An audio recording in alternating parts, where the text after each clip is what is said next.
Hello બાળકો, તો ફરી એક વખત આપ સૌનું સ્વાગત છે આપણી YouTube ચેનલમાં HRK સાયન્સ એકેડમી વતી હું આલ્ફા હાઈસ્કૂલ માટે આપ સૌનું હાર્દિક સ્વાગત કરું છું। હવે લાસ્ટ લેક્ચરની અંદર આપણે વાત કરી હતી શેના વિશે, તો કે ચેપ્ટર નંબર 3 અને આ ચેપ્ટર પૂરું કર્યું તો એમાં છેલ્લે વાત થઈ હતી આપણે રાસાયણિક સૂત્રો કેમ લખવા અને એના નિયમો વિશેની। હવે આજે આપણે વાત કરવાની છે ખૂબ જ સરસ અને સરળ એવા ચેપ્ટર વિશે। ચેપ્ટરનું નામ છે નૈસર્ગિક સ્ત્રોતો। ચેપ્ટર નંબર છે 14, 14મા નંબરનું ચેપ્ટર નૈસર્ગિક સ્ત્રોત અથવા તો નૈસર્ગિક સ્ત્રોતો। હવે નૈસર્ગિક સ્ત્રોતો વિશે આપણે ચર્ચા કરતા પહેલા તમને એક નાનકડી એવી સરસ મજાની વાત કહી દઉં કે હમણાં આપણે સત્રાંત પરીક્ષા લેવાના છે, એમાં આ ચેપ્ટર પૂછાશે। જો કેવી સરસ વાત હતી, તમને ઘણાને એમ થશે સાહેબ આમાં શું સરસ વાત, તું લાંબુ કરતો જાશો અને પાછો એમ કહેતો જાય કે ભાઈ પરીક્ષામાં પૂછાય તો પૂછાય ભાઈ, એમાં મારું કાંઈ હાલતું નથી। ઓકે, તો આપણે વાત કરવાની હતી નૈસર્ગિક સ્ત્રોતો વિશે। તો સૌથી પહેલા તો આપણને ખબર હોવી જોઈએ કે નૈસર્ગિક સ્ત્રોતોનો મતલબ શું અથવા તો નૈસર્ગિક સ્ત્રોતો કોને કહેવાય। જો એવી જરૂરિયાત અથવા તો એવા ઘટકો કે જેના પર પૃથ્વી પરના તમામ સજીવોનું જીવન શક્ય હોય, એવી જરૂરિયાત અથવા તો એવા ઘટકો કે જેના પર પૃથ્વી પરના તમામ સજીવોનું જીવન શક્ય બનતું હોય, આ જે ઘટકો છે એને કહેવામાં આવે નૈસર્ગિક સ્ત્રોતો। એને કયા સ્ત્રોતો કહેવામાં આવે? નૈસર્ગિક સ્ત્રોતો। તો વ્યાખ્યા આપવી હોય તો આમ આપી શકાય કે નૈસર્ગિક સ્ત્રોત એટલે શું, તો કે જેના પર પૃથ્વી પરનું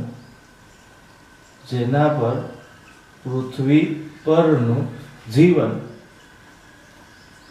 આધારિત હોય તેને નૈસર્ગિક સ્ત્રોતો કહે છે। કે જેના પર પૃથ્વી પરનું જીવન આધારિત હોય એને નૈસર્ગિક સ્ત્રોતો કહેવાય। તો એવા કયા સ્ત્રોતો કે જેના વગર પૃથ્વી પરનું જીવન આધારિત મતલબ કે જેના વગર પૃથ્વી પરનું જીવન શક્ય બને નહીં, અથવા તો એવી કઈ જરૂરિયાતો છે કે જેના વગર આપણું જીવન આગળ ચાલી શકે નહીં। તો કદાચ તમને બધાને એવો ખ્યાલ આવતો હોય છે સર મોબાઈલ, ના ક્યારેય નહીં, મોબાઈલ વગર આપણે જીવી શકીએ। જો નાના હતા તો મોબાઈલ આપણી પાસે હતા ને, ઘરના મોબાઈલ અડવાઈ ન દેતા, કેમ કે ખબર હતી કે આ ગાંડો માણસ કદાચ મોબાઈલને ઘા કરે તો તૂટી જાય। એટલે મોબાઈલ નૈસર્ગિક સ્ત્રોત નથી, મોબાઈલને આપણે નૈસર્ગિક સ્ત્રોત તરીકે ગણતા નથી। તો તમે એવું હશે ગાડી મોટરસાયકલ હાલીને જઈ શકાય ભાઈ, અને પેલા માણસો એક ગામથી બીજા ગામ હાલીને જ જતા, એટલે એ પણ પ્રાથમિક જરૂરિયાત નથી। પછી હું તમને એવું કહું અથવા તો તમે મને એવું કહો કે સાહેબ પાણી તો છે, પાણી વગર 3 દી સુધી રહીએ તો રામ નામ સત્ય છે। એટલે પાણી છે કેવો સ્ત્રોત છે? નૈસર્ગિક સ્ત્રોત। બીજું છે શ્વાસ આપણે લઈએ, અંદર ખેંચીએ અને બહાર કાઢીએ, તો અંદર ખેંચીએ ત્યારે જે વાયુનો ઉપયોગ કરીએ, આ વાયુ કયો, તો કે ઓક્સિજન। શા માટે ઓક્સિજન જરૂરી, તો કે અંદર મતલબ કે શરીરની અંદર રુધિરને જો ઓક્સિજન વાયુ ન મળે તો કોષો સુધી ઓક્સિજન દ્વારા થતી તમામ પ્રક્રિયાઓનું પરિણામ 0 થઈ જાય, અને કોષોમાં થતી ઓક્સિજન વાળી પ્રક્રિયા જો બંધ થાય તો વ્યક્તિનું જીવન શક્ય બને નહીં। એટલે આ હવાને નૈસર્ગિક સ્ત્રોત કહેવાય। અને ત્રીજો નૈસર્ગિક સ્ત્રોત જેને કહેવામાં આવે ભૂમિ। હવાય હોય, પાણી હોય, પણ ભૂમિ ન હોય તો રહેવું ક્યાં? અધર પધર લટકાય નહીં અથવા તો લટકાવાય નહીં, ને જો લટકાવાય નહીં તો ટાટિયા ખોળવા માટે ભૂમિ હોવી જરૂરી, જમીન હોવી જરૂરી। એટલે આ 3 નૈસર્ગિક સ્ત્રોતો છે। ક્યાં? એક તો હવા, બીજું પાણી અને ત્રીજું જમીન। મતલબ કે જળ, જમીન અને આ ઓલી કહેવત છે જળ જમીન ને જોરું કજિયાનું જોરું, એ ધંધા અહીંયા કરવાના નથી। પણ પાણી, હવા અને જમીન આ 3 ને કયા સ્ત્રોતો કહેવામાં આવે? નૈસર્ગિક સ્ત્રોતો। એટલે આપણે જેને નૈસર્ગિક સ્ત્રોતો કહીએ એમાં કોનો સમાવેશ થાય? એક તો હવા મતલબ કે પવન કહીએ આપણે જેને, બીજું છે પાણી અથવા તો જળ, અને ત્રીજો નૈસર્ગિક સ્ત્રોત છે જેને આપણે કહેતા હતા ભૂમિ અથવા તો એનું બીજું નામ છે જમીન। તો આ 3 સ્ત્રોતોને કેવા સ્ત્રોતો કહેવામાં આવે? નૈસર્ગિક સ્ત્રોતો। આ જીવન માટે આવશ્યક સ્ત્રોતો કહેવામાં આવે। બીજું છે કે જીવન માટે આ સિવાયના આવશ્યક સ્ત્રોતો, જીવન માટેના આ સિવાયના આવશ્યક સ્ત્રોતો, જો આ 3 સ્ત્રોતો તો આવશ્યક જ છે. કયા કયા? તો કે એક તો હવા, પાણી અને જમીન. આ સિવાય જીવન ક્યારેય શક્ય બને નહીં. સાથે સાથે આપણે જ્યાં જીવીએ છીએ આ ગ્રહનું એક નામ છે. ગ્રહનું નામ કેવું છે? તો કે આ ગ્રહનું નામ છે પૃથ્વી. અને જીવવા માટે એક સૌથી અગત્યનો અથવા તો આવશ્યક ઘટક જેને ગણવામાં આવે એ આ છે તાપમાન. કયો ઘટક? તાપમાન. તાપમાન જો સુયોગ્ય ન હોય, તાપમાન આપણા શરીર માટે સુયોગ્ય ન હોય ત્યારે પણ આપણે જીવિત રહી શકતા નથી. ક્યારે એવું ન થયું ગાય લાય મજા ન થતી આપણે ચાંદા મામા ઉપર ભાગી જવાય? ન જવાય, પડ્યું રહેવાય શાંતિથી, નહીં તો ધંધે લાગી જવાય. કેમ કે ચાંદો મામા આપણે માહીન દીકરો થતો નથી. બીજું કે ગમે એમ ત્યાં જવાય નહીં, કેમ કે સકડામાં બેન ચાંદે જવાય નહીં. બીજું કે ત્યાંનું તાપમાન અને આપણું અહીંયાનું તાપમાન, મતલબ કે પૃથ્વી પરનું તાપમાન, બેમાં હાથી ઘોડાનો નહીં પણ ડેટકા ડાયનાસોરનો ફેર છે. શું કામ? તો કે પૃથ્વી ઉપર દિવસ દરમિયાન મેક્સિમમ તાપમાન 45 ડિગ્રી હોય જે આપણું શરીર સહન કરે છે. અને રાત્રિ દરમિયાનનું તાપમાન મેક્સિમમ આપણે સામાન્ય સ્થળની વાત કરીએ, હું હિલ સ્ટેશનની કે એવી કોઈ વાત કરતો નથી. અને કરતા હોય તો કેટલું હોય? -5 કે -10, આનાથી વધારે હોતું નથી. અથવા તો એટલું હોય કે જેને આપણે સહન કરી શકીએ. હવે ઘણા કહે છે લેહ લદ્દાખમાં તો નીચું હોય, મને ખબર છે ભાઈ, પણ એટલું તાપમાન હોય કે જેને આપણું શરીર સહન કરી શકે. તો અહીંયા તાપમાન છે કેવું છે? તો કે એવું તાપમાન છે કે જે જીવન માટે સાનુકૂળ છે, જીવન માટે અનુકૂળ છે. સાનુકૂળ ને અનુકૂળ બે એક જ થાય ને મારા ખ્યાલથી. પ્રતિકૂળ એનો વિરોધ. કહેવાનો મતલબ એવો છે કે આ જે તાપમાનનો ગાળો છે રાત્રિ અને દિવસ દરમિયાનનો અથવા તો જુદા જુદા સમય દરમિયાનનો, આ આપણા જીવન માટે યોગ્ય સમયગાળો છે એવું કહી શકીએ. એટલે એક તો આ તાપમાન આવશ્યક ઘટક છે, સાથે સાથે બીજી જરૂરિયાત છે ખોરાકની, એટલે આહારની જરૂરિયાત. હા, વળી પાછું જો જમીન ને પાણી ની બધું તો સમજાણું, વાયુ, પણ ખાધા વગર હાલે નહીં. એટલે પૃથ્વી ઉપર ખોરાક અથવા તો આહારની પ્રાપ્તિ છે આ સરળતાથી થઈ શકે. એટલે આ બે પણ જીવન માટેના આવશ્યક ઘટકો ગણવામાં આવે. બીજું છે આ સિવાયનું કે માની લો કે અમુક આપણી જરૂરિયાતો છે, તો આ જરૂરિયાત આપણે મેળવીએ શેમાંથી? ઉદાહરણ તરીકે આ ખોરાક, તો ખોરાક મેળવીએ શેમાંથી? એના માટે આપણે ઉપયોગ શેનો કરીએ? તો કે સૂર્યપ્રકાશનો ઉપયોગ કરીએ. શેનો ઉપયોગ કરીએ? સૂર્યપ્રકાશનો. અને સૂર્યપ્રકાશમાંથી આપણે શું મેળવીએ? તો કે ઊર્જા મેળવીએ. સૂર્યપ્રકાશમાંથી શું મેળવીએ? ઊર્જા મેળવીએ. અને બીજું છે કે આ એક તો સૂર્યપ્રકાશમાંથી ઊર્જા મેળવીએ, આ સિવાય પૃથ્વી ઉપરથી ઘણા બધા ઘટકો આપણને મળે. એટલે પૃથ્વી ઉપરથી આપણને એક તો મળે,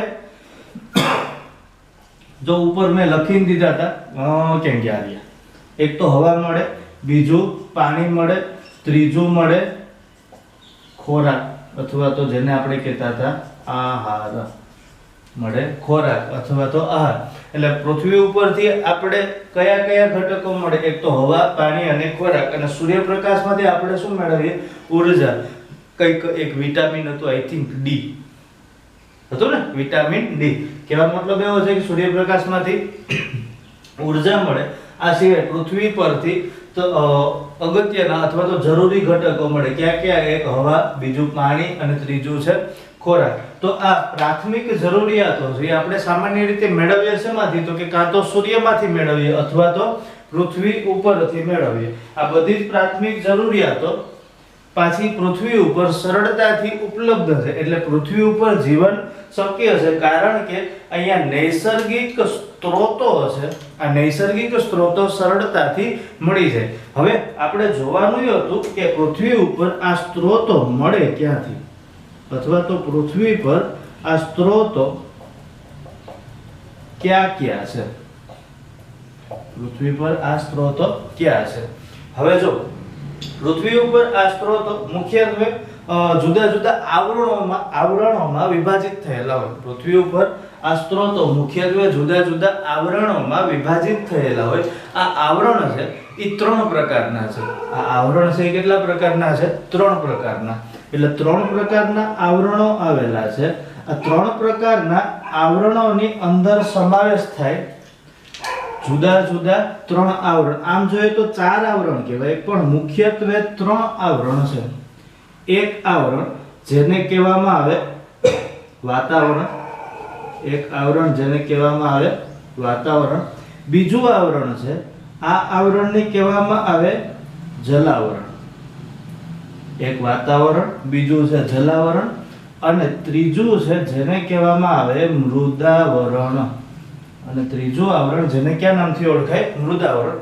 એટલે પૃથ્વી ઉપર 3 જુદા જુદા આવરણો આવેલા છે, જેમાં સમાવેશ થાય એક તો વાતાવરણનો, બીજો થાય જલાવરણનો અને ત્રીજો થાય મૃદાવરણનો.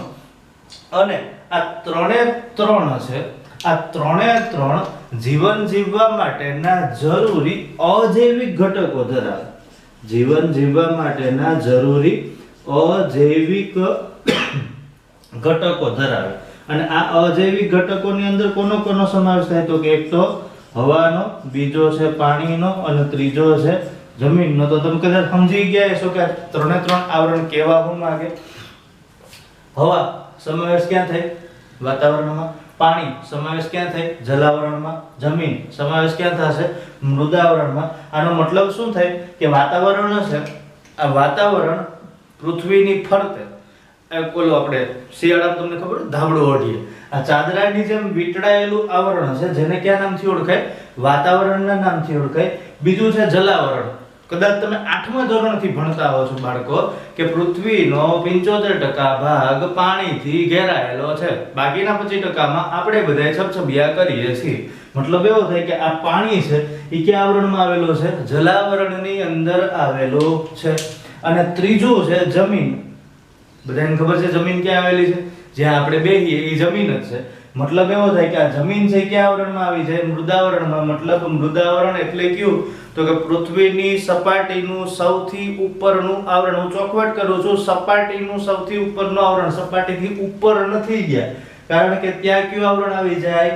વાતાવરણ. ને આપણે ત્યાંની વાત અત્યારે કરતા નથી. મતલબ કે સૌથી ઉપરનો જે આવરણ છે, તો સૌથી ઉપરની જે સપાટી છે કે જેમાં સમાવેશ થાય જમીનનો, ખડકોનો, કાંકરાનો, પથ્થરનો, તમારો, મારો, આ બધાને કહેવામાં આવે મૃદાવરણ. અને સૌથી કડક આવરણ જેને કયા નામથી ઓળખાય? મૃદાવરણથી ઓળખાય. તો આ મુખ્ય 3 આવરણો છે. એક છે વાતાવરણ, બીજું છે જલાવરણ અને ત્રીજું છે મૃદાવરણ.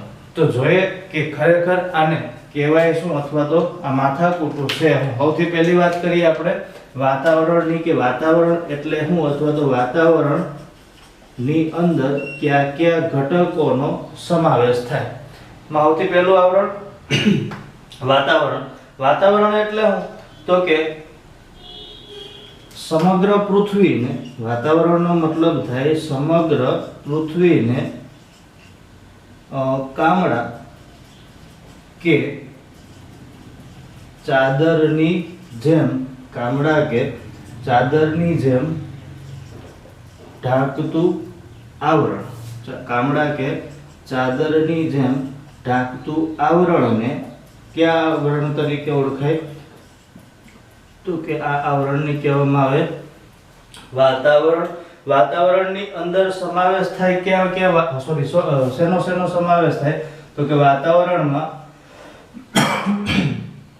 વાયુઓનો સમાવેશ થાય. કયા કયા વાયુ? તો કે મુખ્યત્વે ઓક્સિજન છે, બીજો છે નાઇટ્રોજન અને ત્રીજો છે કાર્બન ડાયોક્સાઇડ. આ 3 મુખ્ય વાયુઓનો સમાવેશ થાય. ઓક્સિજન, નાઇટ્રોજન અને કાર્બન ડાયોક્સાઇડનો શેમાં સમાવેશ થશે? વાતાવરણની અંદર. બીજું આવરણ છે જેને આપણે કીધું હતું કયું આવરણ? તો કે જલાવરણ. અને પૃથ્વીનો મોટો ભાગ કયા આવરણમાં આવેલો છે? તો કે જલાવરણની અંદર આવેલો છે. બીજું આવરણ છે જેને આપણે કહેતા હતા કયું આવરણ? જલાવરણ. પાણીનું આવરણ. પૃથ્વીનો મોટો ભાગ, મતલબ કે પોણા ભાગની પૃથ્વી શેની બનેલી છે? ભૂની. આને આપણે ભૂ આવરણ પણ કહેશું. ભૂ આવરણ ખાલી આપણા બંને વચ્ચેનો જ શબ્દ રહેશે. ભૂ એટલે પાણી ને આવરણ એટલે આવરણ. ભૂનો મતલબ ખરેખર જમીન થાય, પણ આપણે હજી ઓલી બચોલિયાવાળી આદત જાતી નથી. તો જલાવરણનો મતલબ થાય એવો પૃથ્વીનો ભાગ અથવા તો પૃથ્વીની સપાટી પરનો એવો ભાગ કે જેની અંદર પાણીનો સમાવેશ થાય. આ પાણીમાં ક્યાં પાણીનો સમાવેશ થશે? તો કે એક તો દરિયાઈ જળનો, મતલબ કે દરિયાઈ પાણીનો. બીજો સમાવેશ થાય ભૂગર્ભ જળનો. ત્રીજો સમાવેશ થાય વરસાદી પાણીનો. ચોથો સમાવેશ થાય નદીઓના તમામ પાણીનો સમાવેશ આ આવરણની અંદર થઈ જાય. અને આ આવરણને કયા નામથી ઓળખાય? જલાવરણના નામથી ઓળખાય. એટલે આપણે આવું કહી શકીએ કે પૃથ્વીનો 75% ભાગ પાણીથી આવરિત છે. પૃથ્વીનો 75% ભાગ શેનાથી આવરિત છે? પાણીથી આવરિત છે, જેમાં ભૂગર્ભીય જળનો પણ સમાવેશ થાય. જેમાં ભૂગર્ભીય જળનો પણ સમાવેશ થાય છે. કોનો સમાવેશ થાય? ભૂગર્ભીય જળનો પણ સમાવેશ થાય. આ આવરણને પૃથ્વીના આ આવરણને કયા નામથી ઓળખાય?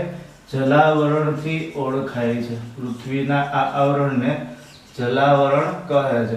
અત્યારે આપણે પૃથ્વી પરના જે મુખ્ય આવરણો છે 3 આવરણો, આમ તો 4 આવરણો છે, પણ આપણે મુખ્યત્વે 3 આવરણની વાત કરીએ છીએ: વાતાવરણ, જલાવરણ અને મૃદાવરણ. ત્રીજો ચોથું આવરણ છે, થોડી વારમાં જ કહું છું. પણ પહેલા મારો કહેવાનો મતલબ એવો હતો કે આ 3 જે આવરણો છે એની પ્રાથમિક માહિતી વિશે આપણે ચર્ચા કરીએ. વાતાવરણ છે, જલાવરણ છે અને મૃદાવરણ છે. વધુ વિસ્તૃત માહિતી છે જ્યારે જરૂર લાગશે ત્યારે કહીશ, અત્યારે એની જરૂર નથી. એટલે હું અત્યારે માત્ર એટલી જ વાત કરું છું કે જે આપણા સિલેબસની અંદર છે. આપણા સિલેબસની અંદર આ 3 આવરણો, એમાં આ 3 આવરણોને મતલબ કે એની વ્યાખ્યા આપેલી છે. આથી વધારે કઈ ડિટેલ્સ આપેલી નથી. તેમ છતાં થોડીક એવી વધુ માહિતી હું આપણું જે મટીરીયલ મૂકું છું એની PDF ની પ્રસ્તાવનાની અંદર આપેલી છે. પૃથ્વીનો એક કટકો કરેલો છે, મતલબ કે અંદર સુધીનું એક પેલું જે ડિટેક્શન કરેલું હોય એની અંદર કયા પૃથ્વીની અંદરના સ્તરોમાં કયા ભાગો આવેલા છે, કયા ભાગને કયા નામથી ઓળખાય એની માહિતી છે. એ ડિટેલ્સ તમને ચોક્કસથી કહીશ. પહેલા આપણે સિલેબસ વિશે થોડુંક એવું લાંબુ સિલેબસ છે, તો અત્યારે આપણું કોન્સન્ટ્રેશન ઓનલી ઓન સિલેબસ છે. એટલે આ માહિતી હું તમને જે આપું છું બુકની અંદર, મતલબ કે આપણી ટેક્સ્ટ બુકની અંદર જેટલી ટૂંકમાં આપી છે એની ચર્ચા કરી. બાકીની વધુ માહિતી તમને ચોક્કસથી આપીશ. જાણવાની ઈચ્છા હોય તો પણ હું આપીશ, પણ દિવાળી પછી. બરાબર? ઓકે. તો ત્રીજું આવરણ છે જેને આપણે કયા નામથી ઓળખતા હતા? મૃદાવરણથી. અને મૃદાવરણનો મતલબ શું થાય? તો કે સૌથી ઉપરનું સ્તર. સૌથી ઉપરનું સ્તર. આ ત્રીજું આવરણ જેને આપણે કહેતા હતા મૃદાવરણ. મૃદાવરણ જે પૃથ્વીનું સૌથી ઉપરનું સ્તર છે, જેની અંદર સમાવેશ કોનો થાય? તો કે ખડકોનો સમાવેશ થાય, સાથે સાથે જમીનનો સમાવેશ થાય. એટલે પૃથ્વીનું સૌથી ઉપરનું સ્તર.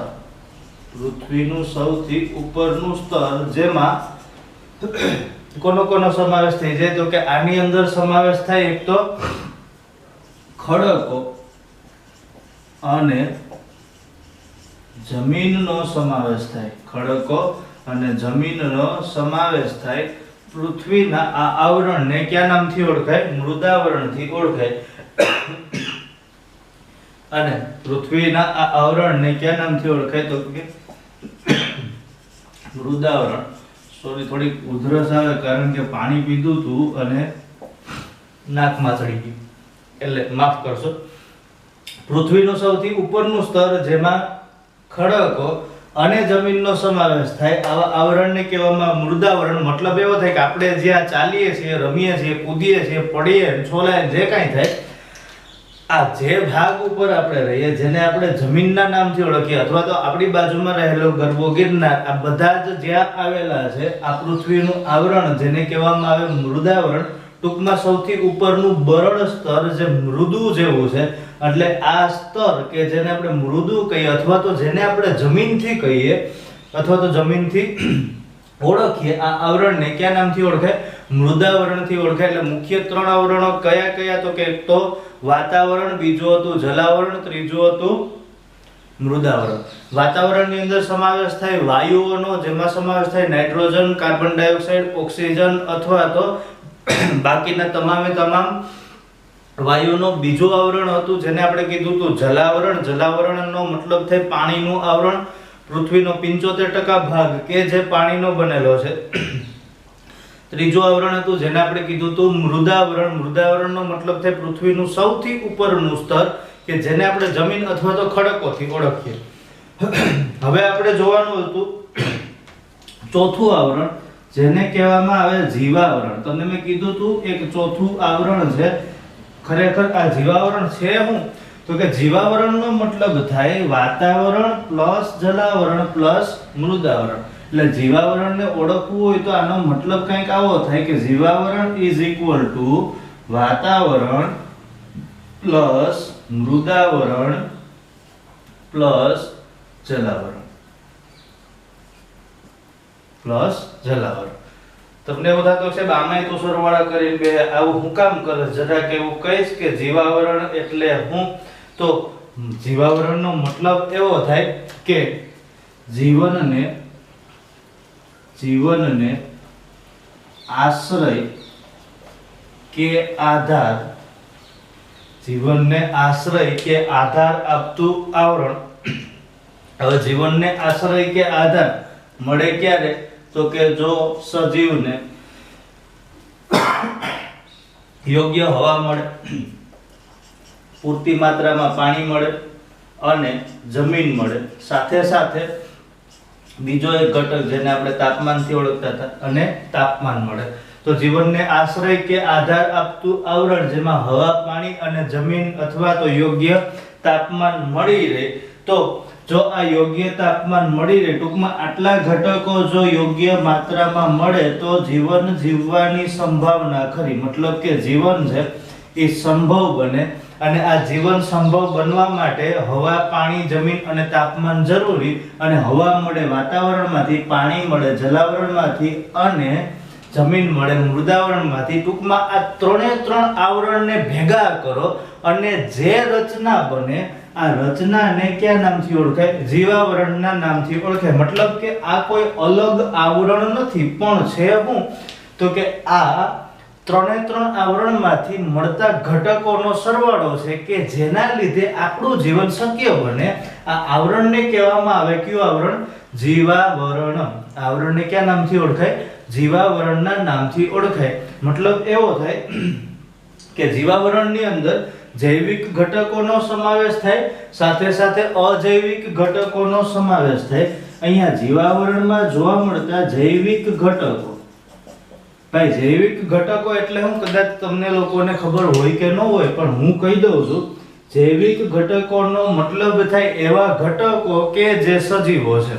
જૈવિક ઘટકોનો મતલબ થાય એવા ઘટકો કે જે સજીવો છે અને સજીવોમાં સમાવેશ થઈ જાય. આમ તો જૈવિક ઘટકો એટલે કેવા ઘટકો? તો કે સજીવ ઘટકો. અને સજીવોમાં સમાવેશ થઈ જાય વનસ્પતિ, મતલબ કે લીલી વનસ્પતિઓ, પ્રાણીઓ અને બીજો સમાવેશ થાય કોનો? તો કે સૂક્ષ્મ જીવોનો. વનસ્પતિઓ, પ્રાણીઓ અને સૂક્ષ્મ જીવોનો.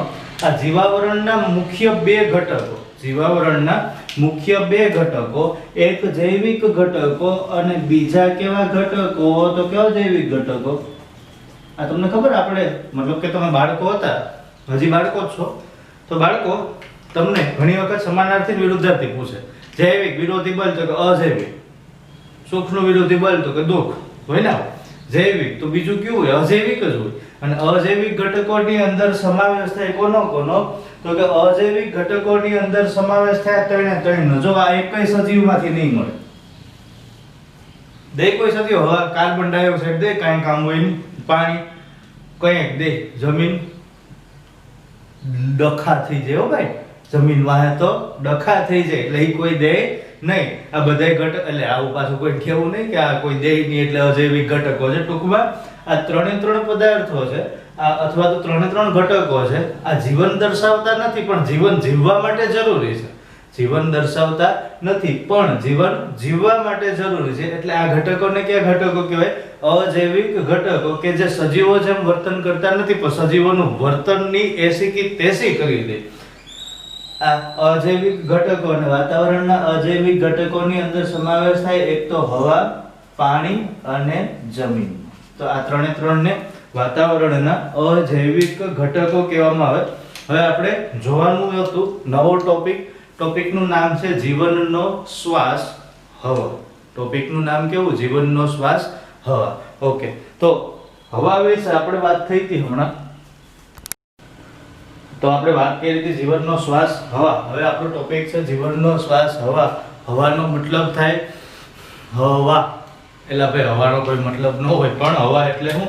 તો કે હવાનો અર્થ કંઈક એવો થાય કે હવા એ જુદા જુદા વાયુઓનું મિશ્રણ છે અને આ વાયુઓમાં અમુક એવા વાયુઓ આવેલા છે કે જે જૈવિક ઘટકોના જીવન માટે શક્ય છે, અથવા તો જેના આધારે જૈવિક ઘટકોનું જીવન શક્ય છે. ઉદાહરણ તરીકે આપણી વાત કરીએ તો આપણે છીએ મનુષ્ય, જો હોય તો, નહીતર વાત નથી. કેમ કે અમુક આઈટમ હોય કે જે ખરેખર મનુષ્યમાં સમાવેશ કરવામાં આવતા નથી. એટલે હોય હો મારી પાસે એમ ન કહેતા સાહેબે કહી દીધું, નહીં, એવું નથી.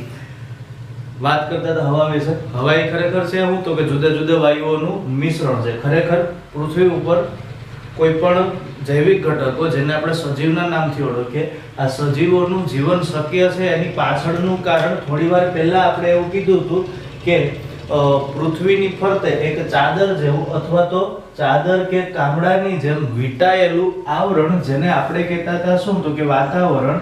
અને આ વાતાવરણના લીધે જૈવિક ઘટકોનું જીવન શક્ય છે. કારણ કે વાતાવરણ એટલે કોનું આવરણ? તો કે હવાનું આવરણ.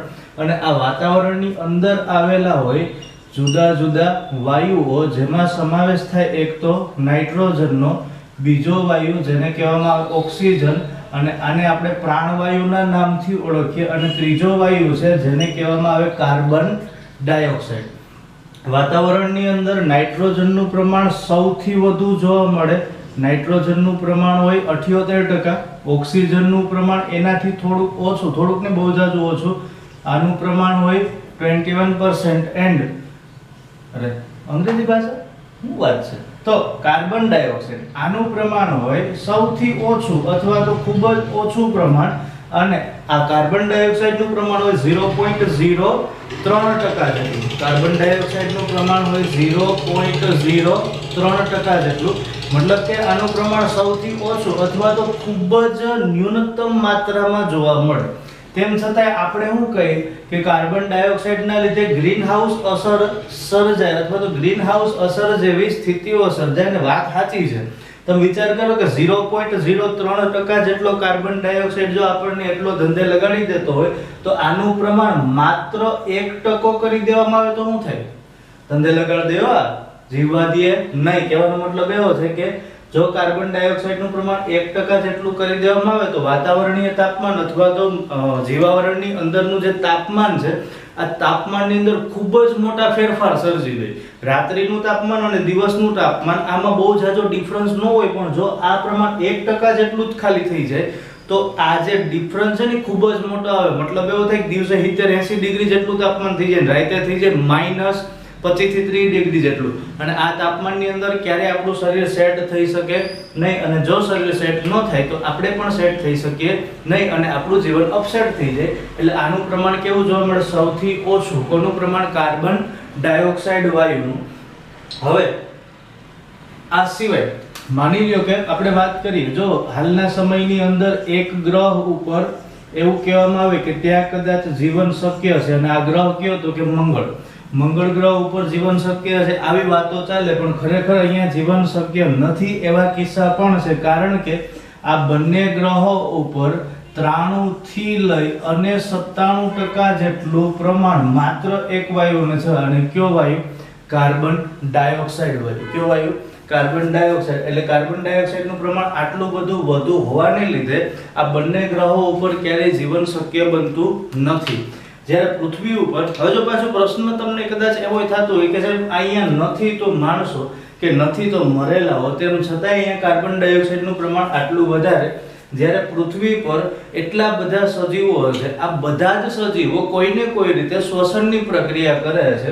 શ્વસનની પ્રક્રિયા દરમિયાન કાર્બન ડાયોક્સાઇડ વાયુ ઉત્પન્ન કરે, તેમ છતાં પૃથ્વીના વાતાવરણની અંદર કાર્બન ડાયોક્સાઇડ વાયુનું પ્રમાણ નથી વધતું. એની પાછળનું કારણ શું? સૌથી પહેલા તો આપણે જોઈએ કે કાર્બન ડાયોક્સાઇડ મુક્ત કઈ રીતે થાય. કાર્બન ડાયોક્સાઇડ મુક્ત કઈ રીતે થાય? એટલે કાર્બન ડાયોક્સાઇડ મુક્ત કરતી પ્રક્રિયાઓ, કાર્બન ડાયોક્સાઇડ મુક્ત કરતી રાસાયણિક પ્રક્રિયા કયો કે પ્રક્રિયા કયો, બે એકનું એક. મુક્ત કરતી પ્રક્રિયાઓ. હવે તમને ખબર હશે આપણે બે કોષ વિશે અભ્યાસ કર્યો હતો, બે પ્રકારના કોષ વિશેનો અભ્યાસ કર્યો હતો. એક હતા સુકોષ કેન્દ્રીય કોષ, એક કોષ જેને આપણે કીધા હતા સુકોષ કેન્દ્રીય કોષ. આનું સારું નામ જો કોઈને યાદ આવતું હોય તો આપણે સુકોષ કેન્દ્રીય કોષને યુકેરિયોટિક કોષ કીધો હતો. સુકોષ કેન્દ્રીય કોષને યુકેરિયોટિક કોષ કીધો હતો. અને બીજો પ્રકાર હતો, આવા કોષોને કીધા હતા આદિ કોષ કેન્દ્રીય કોષ. આવા કોષોને શું નામ આપ્યું હતું? આદિ કોષ કેન્દ્રીય કોષ. અને આ કોષોનું નામ હતું પ્રોકેરિયોટિક કોષ. કોષનું નામ હતું પ્રોકેરિયોટિક કોષ. બે પ્રકારના સજીવો અથવા તો બે પ્રકારના કોષો, એક સુકોષ કેન્દ્રીય કોષ, બીજો છે આદિ કોષ કેન્દ્રીય કોષ. સુકોષ કેન્દ્રીય કોષને કહેવાય યુકેરિયોટિક કોષ અને આદિ કોષ કેન્દ્રીય કોષને કહેવામાં આવે પ્રોકેરિયોટિક કોષ. આ બંને કોષો ઊર્જા મેળવવા માટે, મતલબ કે પોતાનો ખોરાક જ્યારે મેળવે તો ઊર્જા મેળવવા માટે આ કોષ કરે શું? તો કે ગ્લુકોઝનું વિઘટન કરે. બંને કોષો ઊર્જા મેળવવા માટે શું કરે? તો કે ગ્લુકોઝનું વિઘટન કરે. એટલે આ બંને કોષો એક તો પોતાની ક્રિયાશીલતા જાળવી રાખવા માટે અને બીજું ઊર્જા મેળવવા માટે ગ્લુકોઝનું વિઘટન કરે. શું કરે? ગ્લુકોઝનું વિઘટન. હવે ગ્લુકોઝનું વિઘટન થાય પણ કઈ રીતે? તો કે ગ્લુકોઝનું વિઘટન થાય ઓક્સિજનની હાજરીમાં. અહીંયા તમે એવું પણ કહી શકો કે ગ્લુકોઝનું દહન કરે, મતલબ કે ખોરાકનું દહન કરે. કોની હાજરીમાં? ઓક્સિજનની હાજરીમાં. આ ઓક્સિજનની હાજરીમાં જે પ્રક્રિયા થાય આને કહેવામાં આવે મંદ દહનની પ્રક્રિયા. આ પ્રક્રિયાને કઈ પ્રક્રિયા કહેવાય? મંદ દહનની પ્રક્રિયા. ટૂંકમાં ઓક્સિજનની હાજરીમાં આ સજીવો, યુકેરિયોટિક કોષ હોય કે પ્રોકેરિયોટિક કોષ હોય, ગ્લુકોઝનું દહન કરે. આ જે દહન છે આ પ્રક્રિયાને કહેવામાં આવે કોષીય શ્વસન. પ્રક્રિયાને કયા નામથી ઓળખાય? કોષીય શ્વસન. હવે જો થોડીક તમને ભાન પડતી, શ્વસન આને શ્વસન ન કહેવાય કે અંદર લેવાનું, બહાર કાઢવો. અંદર શરીરની અંદરની બાજુએ પણ ઓક્સિજનનો ઉપયોગ થાય અને ગ્લુકોઝનું દહન થાય, એમાંથી ઊર્જા મુક્ત થાય. શું મુક્ત થશે? ઊર્જા. સાથે સાથે કોણ મુક્ત થાય? તો કે એક તો ઊર્જા મુક્ત થાય, ઊર્જાની સાથે બીજો એક વાયુ મુક્ત થાય જેને કહેવામાં આવે CO2. મતલબ કે આપણે જે શ્વસનની ક્રિયા કરીએ, શરીરમાંથી બહાર જે વાયુ છોડીએ એ પણ કાર્બન ડાયોક્સાઇડ, શરીરની અંદર ઓક્સિજનનો ઉપયોગ થાય, ગ્લુકોઝનું દહન થાય અને ઊર્જા મુક્ત થાય, ત્યારે પણ એક નિપજ મફતમાં મળે. એ કોણ હોય? Carbon dioxide. અને આ કાર્બન ડાયોક્સાઇડ રુધિરમાં દ્રાવ્ય થાય, ફેફસા સુધી પહોંચે. ફેફસાની અંદર હાજર હોય વાયુ કોષ્ઠો. 10મા ધોરણની અંદર તમે વધારે સારી રીતથી ભણશો. આ વાયુ કોષ્ઠો શું કરે? તો કે ઓક્સિજન વાયુનો સંગ્રહ કરે. જ્યારે આપણે બહારથી શ્વાસ લઈએ ત્યારે ઓક્સિજન વાયુ કોષ્ઠની અંદર જમા થાય. આ જમા થયેલો વાયુ કોષ્ઠમાંથી ઓક્સિજન રુધિરમાં ભળે અને રુધિરમાં રહેલો કાર્બન ડાયોક્સાઇડ વાયુ કોષ્ઠમાં આવે, પછી આપણે એને શ્વાસ મારફતે બહાર કાઢીએ. આખી આવી પ્રક્રિયા થાય. એટલે કોષની અંદર જ્યારે કોષીય શ્વસન થાય શરીરની અંદર, તો ઓક્સિજનનો ઉપયોગ થઈ જાય, ઓક્સિજનની હાજરીમાં ગ્લુકોઝનું વિઘટન થાય અને કાર્બન ડાયોક્સાઇડ વાયુ મુક્ત કરે. રાસાયણિક પ્રક્રિયા કંઈક આવી રીતે થાય.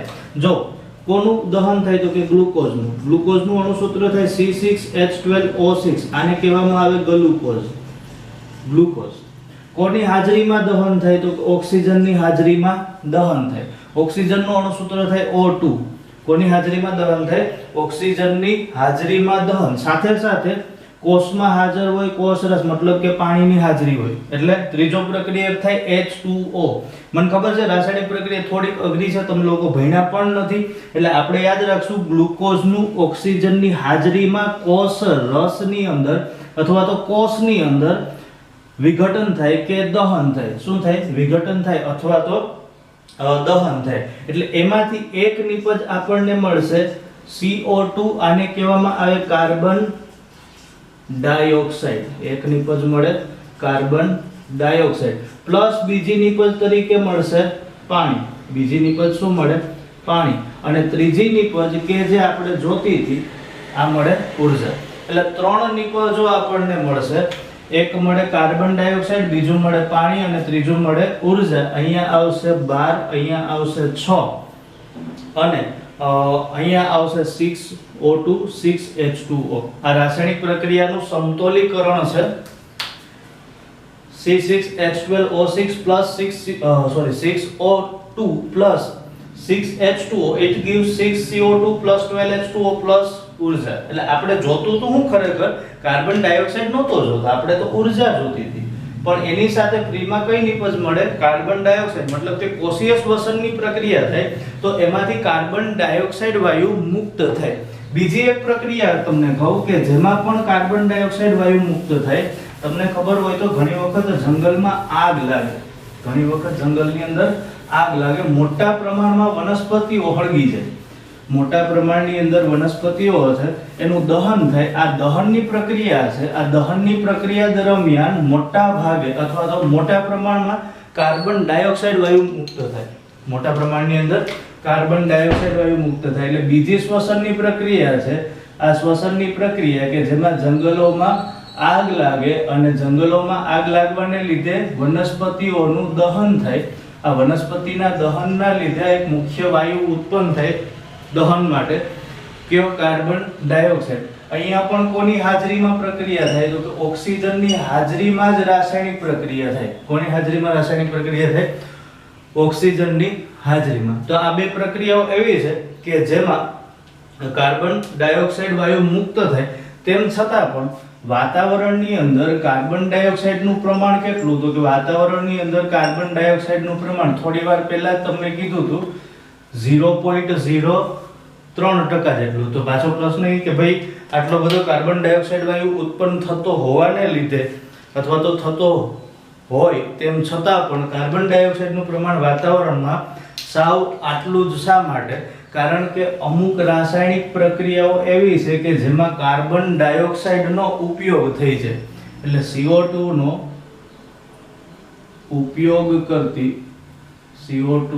ઉપયોગ કરતી રાસાયણિક પ્રક્રિયાઓ. આ એવી રાસાયણિક પ્રક્રિયાઓ છે કે જેમાં કાર્બન ડાયોક્સાઇડનો ઉપયોગ થાય. એક પ્રક્રિયાનું તમને નામ આપું. આ રાસાયણિક પ્રક્રિયા છે જેને કહેવામાં આવે પ્રકાશ સંશ્લેષણની પ્રક્રિયા. રાસાયણિક પ્રક્રિયાનું નામ છે પ્રકાશ સંશ્લેષણની પ્રક્રિયા. તમને ખબર હોય તો ઘણી વખત આપણે ઘણા એવા સ્લોગન મારીએ કે વૃક્ષ વાવો જીવન બચાવો, વૃક્ષ છે તો જીવન છે. આ શું કામ એવું લખવામાં આવે? કારણ કે વૃક્ષની અંદર એક પ્રક્રિયા થાય જેને કહેવામાં આવે પ્રકાશ સંશ્લેષણની પ્રક્રિયા. વૃક્ષો પોતાનો ખોરાક બનાવવા માટે જે પ્રક્રિયા કરે એને કહેવામાં આવે પ્રકાશ સંશ્લેષણની પ્રક્રિયા. અને આ પ્રકાશ સંશ્લેષણની પ્રક્રિયામાં મોટા ભાગે ઉપયોગ કોનો થાય? તો કે કાર્બન ડાયોક્સાઇડનો ઉપયોગ થાય. કાર્બન ડાયોક્સાઇડમાંથી વનસ્પતિ પોતાનો ખોરાક બનાવે. શા માટે આવું કરે? તો કે વનસ્પતિનો ખોરાક મુખ્ય આ હોય. કોણ? ગ્લુકોઝ. અને ગ્લુકોઝમાં વધુ પ્રમાણ કોનું જોવા મળે? કાર્બનનું. એટલે વનસ્પતિઓ છે કાર્બન ડાયોક્સાઇડનો ઉપયોગ કરે. કાર્બન ડાયોક્સાઇડનો ઉપયોગ કરી અને એમાંથી શું કરે? તો કે ગ્લુકોઝ બનાવે. એટલે આવું કહી શકાય કે પ્રકાશ સંશ્લેષણની પ્રક્રિયા દરમિયાન આ વનસ્પતિઓ કાર્બન ડાયોક્સાઇડનું સ્થાપન કરે. કાર્બન ડાયોક્સાઇડનું શું કરે? તો કે સ્થાપન કરે. સ્થાપન મતલબ કે સંગ્રહ કરે. સ્થાપન કરી સૂર્યપ્રકાશનો ઉપયોગ કરે. એક સૂર્યપ્રકાશ અને ક્લોરોફિલની હાજરીમાં શું બનાવી નાખે? ગ્લુકોઝ બનાવે. ક્લોરોફિલની હાજરીમાં ગ્લુકોઝ બનાવે. એટલે જેમ વનસ્પતિનું પ્રમાણ વધારે એમ કાર્બન ડાયોક્સાઇડનું સ્થાપન વનસ્પતિ દ્વારા વધુ થાય અને ગ્લુકોઝનું નિર્માણ પણ વધુ થાય. એટલા માટે એવા સ્લોગન આપવામાં આવે કે વૃક્ષ વાવો જીવન બચાવો, વૃક્ષ વાવો પર્યાવરણ બચાવો. કારણ કે વૃક્ષો દ્વારા કાર્બન ડાયોક્સાઇડનું વધુ ને વધુ માત્રામાં શોષણ થાય અને જેમ કાર્બન ડાયોક્સાઇડનું વધુ ને વધુ માત્રામાં શોષણ થાય એમ ગ્લોબલ વોર્મિંગ અને ગ્રીન હાઉસ અસર જેવી સમસ્યાઓથી બચી શકાય. એટલે ઘટના કંઈક આવી બને કે રાસાયણિક પ્રક્રિયા તરીકે લખવું હોય તો આમ લખી શકાય. એક તો કાર્બન ડાયોક્સાઇડ, કયો વાયુ? Carbon dioxide. આ કાર્બન ડાયોક્સાઇડ એનું સ્થાપન થાય અથવા તો એનો ઉપયોગ કરે કોણ? તો કે વનસ્પતિઓ. કોની હાજરીમાં ઉપયોગ થાય? એક તો સૂર્યપ્રકાશ અને બીજું ક્લોરોફિલ. એટલે કાર્બન ડાયોક્સાઇડનો ઉપયોગ થાય, આ કાર્બન ડાયોક્સાઇડનો સંગ્રહ થાય, પ્રક્રિયા થાય એની પાણી સાથે, વનસ્પતિના કોષરસમાં હાજર પાણી સાથે. કોની હાજરીમાં રાસાયણિક પ્રક્રિયા થાય? તો કે એક તો સૂર્યપ્રકાશ અને બીજું છે ક્લોરોફિલ. આ બે તો ખાસ હોવા જ જોઈએ, નહીતર ક્યારેય પ્રકાશ સંશ્લેષણની પ્રક્રિયા થાય નહીં. અને જો આ ન હોય સૂર્યપ્રકાશ તો કઈ ઘટના બને? યાદ કરો ચેપ્ટર નંબર 5, એમાં તમને વાત કરી હતી કે મરુ નિવાસી વનસ્પતિ છે એ રાત્રિ દરમિયાન શું કરે? તો કે કાર્બન ડાયોક્સાઇડનું શોષણ કરી મધ્યવર્તી નિપજ તૈયાર કરે અને દિવસ દરમિયાન પ્રકાશ સંશ્લેષણ કરી નાખે. એટલે અહીંયા કાર્બન ડાયોક્સાઇડ અને પાણી વચ્ચે પ્રક્રિયા થાય, પાણી વચ્ચે પ્રક્રિયા થાય એટલે એમાંથી એક નિપજ મળે C6H12O6 જેને કહેવામાં આવે ગ્લુકોઝ, બીજું પાણી મળે. આમ તો બીજી મુખ્ય નિપજ તરીકે આપણને મળે કઈ? તો કે ઓક્સિજન, અને ત્રીજી નિપજ તરીકે આપણને મળશે ભૂ અથવા તો પાણી. ત્રીજી નિપજ તરીકે શું મળે? પાણી. તો બે અગત્યની અને જરૂરી નિપજો, એક ગ્લુકોઝ, બીજું ઓક્સિજન. આપણે એવું કહીએ કે વનસ્પતિઓ ઓક્સિજન મુક્ત કરે. જ્યારે પ્રકાશ સંશ્લેષણની પ્રક્રિયા થાય તો એમાંથી ગ્લુકોઝ બની જાય અને ઓક્સિજન વાયુને મુક્ત કરે, કાર્બન ડાયોક્સાઇડ વાયુનો ઉપયોગ કરે. રાસાયણિક પ્રક્રિયાને સમતોલિત કરવી હોય તો અહીંયા લખાય 6CO2 12H2O 6O2 6H2O.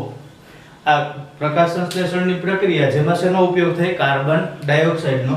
અને હજી એક પ્રક્રિયા છે, અમુક દરિયાઈ પ્રાણીઓ, અમુક દરિયાઈ પ્રાણીઓ. આ દરિયાઈ પ્રાણીઓના શરીરની ઉપર કવચ આવેલા હોય, ખાસ કરીને કાચબા અથવા તો માછલીઓ છે. આ બધી પ્રાણીઓના શરીરની ઉપર કવચ આવેલા હોય અને આ કવચ છે એ પાણીમાં દ્રાવ્ય કાર્બોનેટના બનેલા હોય. શેના બનેલા હોય? કાર્બોનેટના. કાર્બોનેટનું અણુસૂત્ર છે CO3. આમાં હાજર હોય કાર્બન ડાયોક્સાઇડ. એટલે આ ઉપયોગ કરે કાર્બન ડાયોક્સાઇડનો, મતલબ કે કાર્બોનેટનો, અને એમાં કાર્બન ડાયોક્સાઇડ વપરાય છે. એટલે પાણીની અંદર પણ કાર્બન ડાયોક્સાઇડનું પ્રમાણ ઘટી જાય અને વાતાવરણની અંદર પણ કાર્બન ડાયોક્સાઇડનું પ્રમાણ ઘટી જાય. So thank you very much. હવે પછીના લેક્ચરની અંદર આપણે પવનનો વિષયનો અભ્યાસ કરશું અને પાણી વિષયની માહિતી મેળવશું. Thank you very much. આપણી ચેનલને લાઈક કરો, શેર કરો અને સબસ્ક્રાઇબ કરો.